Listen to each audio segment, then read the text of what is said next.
Hello, আসসালামু আলাইকুম। আজকে আমরা যে টপিকটা নিয়ে আলোচনা করব সেটা হচ্ছে কাজী নজরুল ইসলামের প্রথম প্রকাশিত রচনাবলী। এটি জানার জন্য আমাদেরকে প্রথমে একটি ট্রিক্স মনে রাখতে হবে, সেটা হচ্ছে এবিএম জিতু। এ দিয়ে দুইটি নাম রয়েছে, একটি হচ্ছে আসে বসন্ত, যেটি মূলত একটি গজল।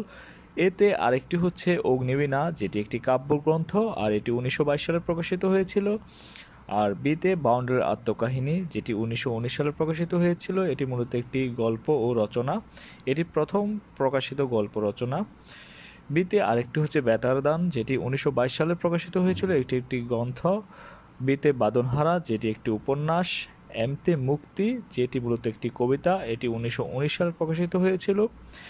জেতে ঝিলমিল, যেটি মূলত একটি নাটক। জেতে যুগবাণী, যেটি একটি প্রবন্ধ গ্রন্থ। আর টিতে তুর্কি মহিলার ঘোমটা খোলা, এটি একটি প্রবন্ধ। তো আমাদের এছাড়াও কিছু ইনফরমেশন মনে রাখতে হবে এখানে, যে প্রথম প্রকাশিত কবিতা মুক্তি, সেটি বঙ্গীয় মুসলমান সাহিত্য পত্রিকায় প্রকাশিত হয়েছিল জুলাই আগস্ট সংখ্যায়। আর আরেকটি মনে রাখতে হবে এখানে, বাউন্ডারির আত্মকাহিনী, যেটি প্রথম প্রকাশিত রচনা ও গল্প, এটি সওগাত পত্রিকায় মে জুন সংখ্যায় প্রকাশিত হয়েছিল। তো এগুলো হচ্ছে আমাদের কাজী নজরুল ইসলামের প্রথম প্রকাশিত রচনাবলী। তো আশা করি সবাই এই ট্রিক্সটা মনে রাখলে খুব সহজেই এই জিনিসগুলো মনে রাখতে পারবেন। ধন্যবাদ সবাইকে।